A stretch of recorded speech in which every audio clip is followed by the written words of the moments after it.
نحمده ونصلي على رسوله الكريم اما بعد. عزیز قرآن کرام، السلام علیکم ورحمۃ اللہ وبرکاتہ. میں محمد خباب علم صوت کے نئے درس کے ساتھ حاضر خدمت ہوں. پچھلے درس میں ہم نے آواز کی مہارتوں میں سے صفت طنین کے بارے میں بات کی تھی. آج انشاءاللہ آواز کی مہارتوں میں سے ایک اور اہم مہارت کے بارے میں بات کریں گے. آواز کی مہارتوں میں ایک اہم مہارت آواز کا لچکدار ہونا بھی ہے، کیونکہ لچکدار آواز ایک اہم صفت ہے اور تلاوت میں اس کا استعمال بہت زیادہ ہوتا ہے.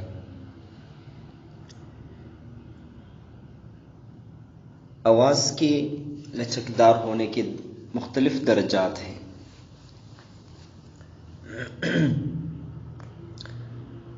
اس میں سے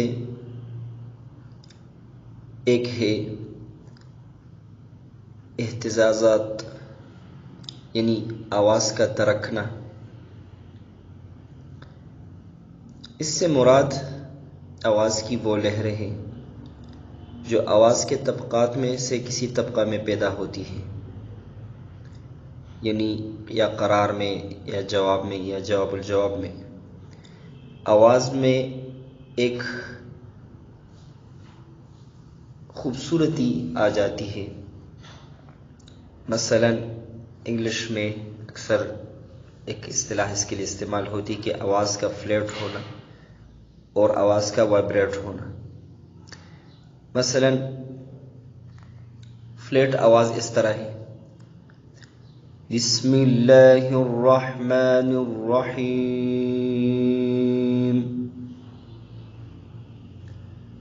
اور جب آواز میں لہر پیدا ہوتی ہے: بسم اللہ الرحمن الرحیم.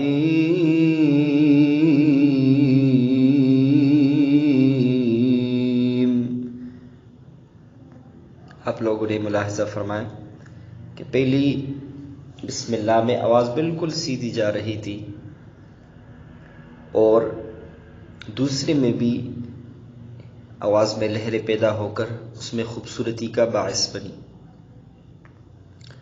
تو اہتزازات الصوت جو صفت ہے، یہ آواز کے جو مختلف طبقات ہوتے ہیں اس میں سے کسی طبقے میں آواز کے لہروں کا پیدا ہونا، یہ اس طرح جس طرح میں نے بھی پڑھا قرار میں بھی ہو سکتا ہے. اکثر قراء جو ہے جواب میں بھی اس کا مظاہرہ کرتے، کچھ قراء جواب الجواب میں بھی. بہرحال یہ صفت پیدا کیسے ہوتی ہے؟ یہ صفت آواز کی جو تارے ہیں، حبال الصوت یا وکل کوڈز، جن کے بارے میں پہلے بھی ذکر کیا جا چکا ہے کہ ان کی لچک سے پیدا ہوتی ہے. جتنی لچک زیادہ ہوگی اتنی ہی اس صفت میں اضافہ ہوگا. اب جیسے پہلے ذکر کیا گیا تھا کہ باریک آواز میں کے ضمن میں یہ ذکر کیا گیا تھا کہ باریک آواز لچکدار ہوتی ہے، اس میں لچک قدرتی طور پر پائی جاتی ہے. لیکن بہرحال جس قاری کی آواز جو ہے باریک ہوتی ہے اس کو بھی مشق کی بہرحال ضرورت ہوتی ہے. لیکن اگر کسی کی آواز باری ہے تو اس کے لیے ان آواز کی صفت میں کمال حاصل کرنے کے لیے کافی محنت کی ضرورت ہوتی ہے. انشاءاللہ آگے کے درس میں وہ مشق انشاءاللہ بیان کریں گے کہ جس کی وجہ سے آواز کی لچک میں اضافہ ہوگا. تو بہرحال یہ جو صفت ہے حبال الصوت کی لچک سے پیدا ہوتی ہے اور یہ لہریں پیدا ہو کر آواز میں خوبصورتی کا باعث بنتی ہے۔ اس حوالے سے ایک بات کا خیال رکھنا چاہیے کہ ان لہروں کے استعمال میں تکلف سے کام نہیں لینا چاہیے، کیونکہ اس سے تلاوت و حروف کی ادائیگی متاثر ہوتی ہے جو صحیح نہیں ہے۔ یعنی کہ جتنی آواز میں لچک ہو اس کے حساب سے آواز میں لہر پیدا کرنی چاہیے۔ مثلا اگر کسی کی آواز عادی نہیں اور وہ لہر پیدا کرے گا تو اس کی وجہ سے وہ اچھی محسوس نہیں ہوتی، اور دوسری اس سے تجویدی متاثر ہوتی ہے، تو اس لیے اس چیز کا خاص طور پر خیال رکھنا چاہیے۔ دوسری صفت جو آواز کی لچک کے حوالے سے ہے وہ ہے انعطاف الصوت۔ انعطاف منعطف ہونا، کسی چیز کا واپس لوٹ آنا کے ان معنوں میں استعمال ہوتا ہے۔ اس سے مراد ہے ایک ہی سانس میں آواز کے طبقات کے درمیان منتقلی ہے، مثلا قرار سے جواب، جواب الجواب، یا اس کے برعکس۔ مثلا قرار سے آپ نے شروع کیا، ایک ہی آواز میں آپ جواب میں چلے گئے، یا جواب سے شروع کیا یا جواب الجواب میں چلے گئے، یا جواب الجواب سے شروع کر کے جواب میں آئے، جواب سے شروع کر کے قرار میں آنا۔ تلاوت میں اس صفت کا مظاہرہ اکثر قراء میں دیکھنے کو ملتا ہے، اور اس مظاہرہ کا مقصد یا تو حسن کے لیے ہوتا ہے کہ تلاوت میں خوبصورتی آ جائے، یا معنی کے لحاظ سے ہوتا ہے۔ مثلا تلاوت میں کلمہ السماء جواب الجواب میں اور کلمہ الارض قرار میں، جس طرح اکثر مصطفی اسماعیل اور یا دوسرے اکثر قراء اس کا استعمال کرتے ہیں۔ مثلا وَفِي السَّمَاءِ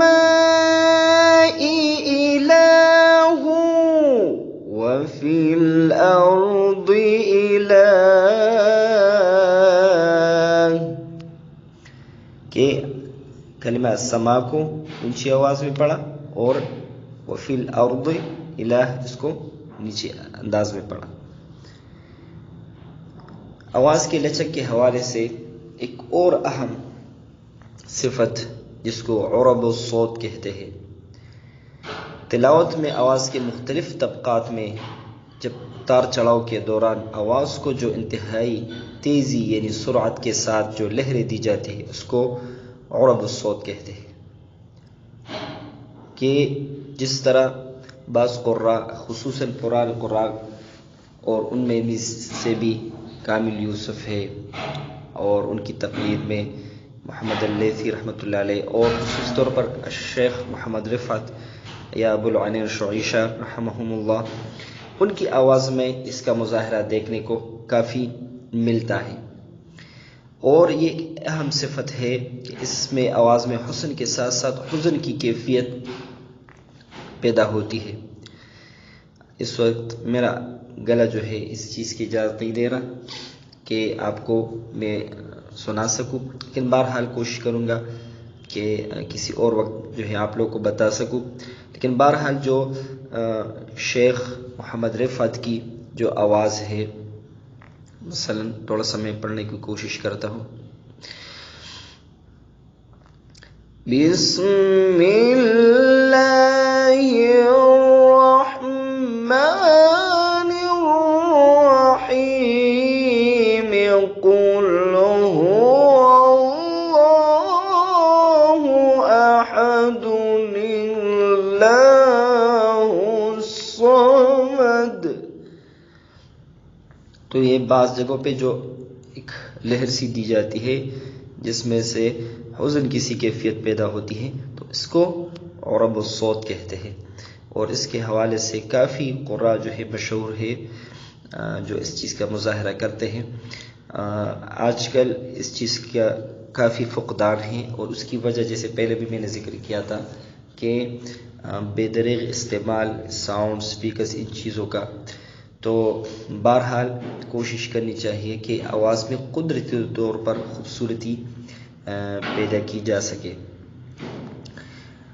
تو یہ آج کا درس تھا آواز کی مہارت، یعنی آواز کی لچک کے بارے میں، اور اس کے مختلف جو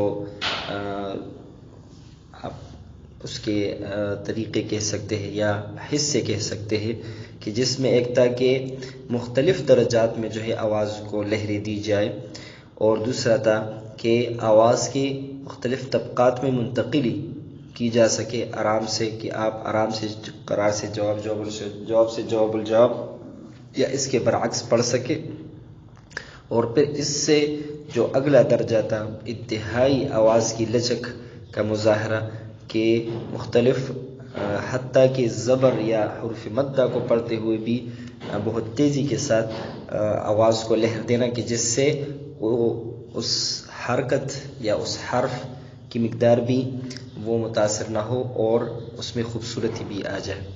انشاءاللہ الرحمن اگلے درس میں آواز کی لچک کیسے پیدا کی جاتی ہے اس کے حوالے سے کچھ مشقوں کا انشاءاللہ تذکرہ کریں گے۔ اس وقت تک کے لیے السلام علیکم ورحمۃ اللہ وبرکاتہ۔